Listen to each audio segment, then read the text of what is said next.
Chapter 5. Intrigued by Matthew's phone call, Andrew hurried to the station, his mind racing with possibilities. The urgency in Matthew's voice had been unmistakable, laced with something close to tension, or maybe even fear. It was rare for his partner to sound rattled. Whatever this was, it was serious. The moment he stepped into the office they had shared for the past 3 years, he didn't even bother taking off his coat. "What was so important that you couldn't tell me on the phone?" he asked, breath still heavy from his brisk walk. To his surprise, Matthew wasn't alone. The captain was there, seated at Matthew's desk, engaged in a heated discussion with him. Their voices were low, tense, their words carefully measured. Though Andrew couldn't make out the specifics, their occasional glances toward the woman by the window made it clear she was the subject of their conversation. What truly caught his attention, however, was her tall, dark figure, unnaturally still, as if carved from shadow, commanding attention through sheer silence. For a brief moment, Andrew had the strangest feeling that he had seen her before, and he knew exactly where. Though it was impossible, there was no denying the eerie familiarity. He had barely caught a glimpse of that figure last night, a silhouette vanishing through the victim's window, dissolving into the night as if it had never been there. But that had been a trick of the light, hadn't it? A flickering street lamp? His own exhaustion playing games with him? "Andrew, finally!" The captain stood abruptly, his chair scraping against the floor as he approached. A tall, middle-aged man with a commanding presence, he had always carried himself with an air of confidence that bordered on arrogance. Ever since his promotion, he had developed a weakness for donuts, a habit that was beginning to show. Despite the extra weight settling around his midsection, he still had the kind of rugged looks that made people trust instantly. Perpetually wind-blown blonde hair and a pair of piercing blue eyes, softened just enough by the thick brows above them. Andrew shook the captain's hand, which, as always, was offered with over-enthusiastic energy. "Sorry, I came as fast as I could," Andrew said, still casting glances toward the woman by the window. "Sorry for the secrecy," Matthew chimed in, running a hand through his dark hair. "The boss asked me not to say anything over the phone." Andrew barely heard him. His focus remained on the silent figure near the window, unease coiling in his gut. "Tell me what?" he asked, ignoring the captain's silent invitation to sit. "Aha!" the captain nearly shouted, grinning as he caught Andrew's staring. "She's the reason you're here." Andrew turned sharply. "Who is she?" "She's your new partner." "She's what?" "She'll be working with both of you on this case." The captain's voice took on a serious tone, his easy grin fading. "She's from London. They had a similar case a few years back, and there's reason to believe it might be the same suspect. The idea is that by combining their findings with ours, we might actually make some real progress for once." "Suspects," the woman finally spoke, correcting the captain with flat precision. Andrew turned back just as she shifted away from the window, facing the room for the first time. His breath hitched. She was stunning. Not in a conventional way, not in a way that felt safe. Her beauty was cold, almost unnatural, like something carved from marble rather than born of flesh and blood. Shoulder-length black hair framed her pale skin, her sharp features made even more severe by her dark clothing. It was the kind of beauty that unsettled rather than attracted, the kind that sent a warning through his instincts rather than admiration. His body tensed before his mind even caught up, as though preparing for a fight. Was she a threat? A colleague? He couldn't decide. Her eyes, a deep, almost unnatural shade of blue, locked onto his for just a second too long. A strange unease slithered down his spine. There was something behind those eyes, something calculating watching him. Then, like a flickering light extinguished by an unseen force, it was gone. "The evidence and witness reports suggest there was more than one perpetrator," she said in a voice devoid of inflection, as if reading from a report. "And we're confident the victims weren't chosen at random. But we have no suspects." She might as well have been reading a grocery list for all the emotion she put into it. Andrew exchanged a glance with Matthew, who only shrugged, confirming that he had felt the same eerie detachment from her. "What makes you think it's the same group?" Andrew asked, forcing himself to focus. "I've already given all the details to the captain and your partner. They'll fill you in." She turned toward the door. "I need to go." She walked past him and he stiffened involuntarily. The air seemed to shift around her. As if sensing it, she glanced at him. Up close, her lips appeared tight, as though hiding oversized teeth. And just for a moment, so brief he could have imagined it, he caught something in her gaze, a flicker of something buried deep beneath. Then it was gone. "I won't be here until tomorrow," she added. "You have my number in case something happens." Andrew watched the door swing shut behind her before turning to Matthew and the captain. They looked just as uneasy as he felt. "Well, that was an entrance," Matthew muttered, shaking his head as he sat down.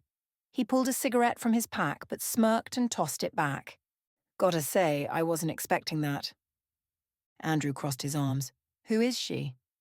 "Shira Black," the captain said. "She's apparently very good at what she does, at least. That's what her captain told me." Andrew frowned. "And you said she's from London?" "Now that I think about it, I'm not entirely sure. All I know is she's part of some special unit over there. Anyway, I should go. You've got a lot of work to do, and this case is getting on my nerves. Not to mention the press keeps breathing down my neck for an official statement." As he reached the door, the captain paused, his expression hardening, the weight of frustration evident in the stiff set of his shoulders. "Speaking of which, that damn reporter, and how the hell does she know we've got nothing?" His voice was edged with barely restrained anger, his tone clipped, each word carrying the heavy weight of suspicion. "If she keeps getting her hands on classified details, we might as well hand her the case ourselves." His sharp gaze flicked between them, searching for even the slightest hint of guilt, the faintest sign of a weak link in the chain. "We've got a leak, and I want it plugged yesterday. Find out who's talking, and shut it down." The finality in his voice left no room for argument. With that, he turned on his heel and walked out, his departure leaving a suffocating silence in his wake. Andrew exhaled slowly, rolling his shoulders as if trying to shake off the tension lingering in the air. He turned toward Matthew, studying him for a long moment. "You seem off. Something bothering you?" Matthew hesitated, his fingers fidgeting as he pulled out another cigarette. The motion was too deliberate, his grip too tight. It wasn't just fatigue weighing on him. There was something else, something deeper. His gaze kept flicking toward the window, scanning the street as if he expected someone to be watching. When he finally exhaled, the sound was sharp, almost forced. "That girl is weird," he muttered, voice barely above a breath. "Gives me chills." Andrew frowned, nodding slowly. "Yeah, chills." He hesitated, the weight of an unspoken thought pressing against his mind. And yet, Matthew turned his head sharply. "What?" Andrew shook his head, rubbing a hand over his face. "Nothing. Just a feeling. But never mind." He let out a slow breath, forcing himself to push the thought aside. He was rambling, and he knew it. Instead, he watched as Matthew finally gave up the pretense and lit his cigarette, the flame flickering briefly before disappearing into the glow of burning tobacco. "You're going to get in trouble for smoking in here," Andrew said dryly, arching a brow. Matthew exhaled a slow stream of smoke, ignoring him entirely, and then, almost abruptly, he straightened. "Look, I have to go." His voice was quick, eager, as if he couldn't wait to escape. His hand twitched toward his pocket, fingers brushing against something before he stopped himself. "Just cover for me if the boss asks, all right?" Andrew's frown deepened.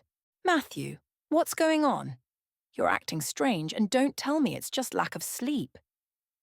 Matthew's jaw tightened. "It's nothing," he said a little too fast. "I'm just tired. I'll catch you later."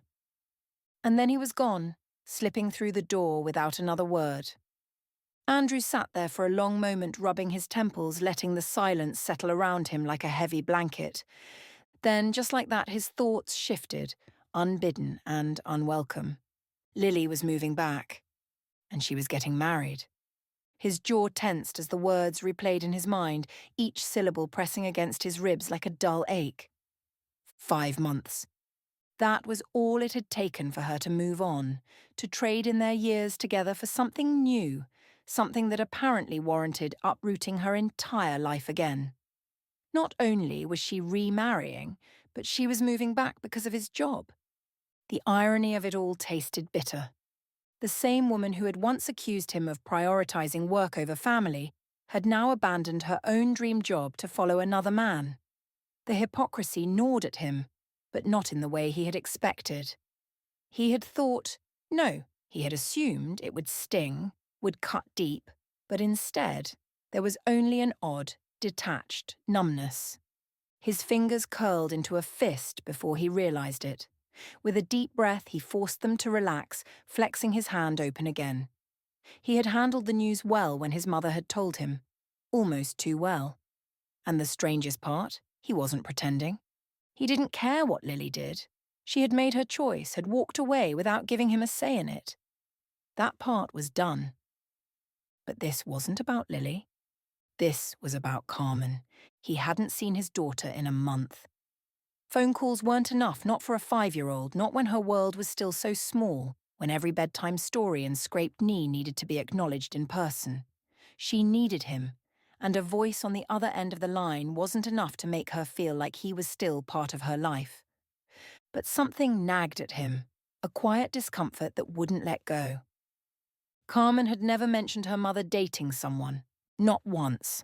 She told him everything, every silly little thing she and her kindergarten friends did, every ridiculous observation only a child could make, but she had never once brought up another man. Had Lily told her to keep it quiet? Or did she not know? A 5-year-old couldn't keep a secret like that. Lily must have kept this man completely out of sight, so Carmen had never met him. And that was unsettling.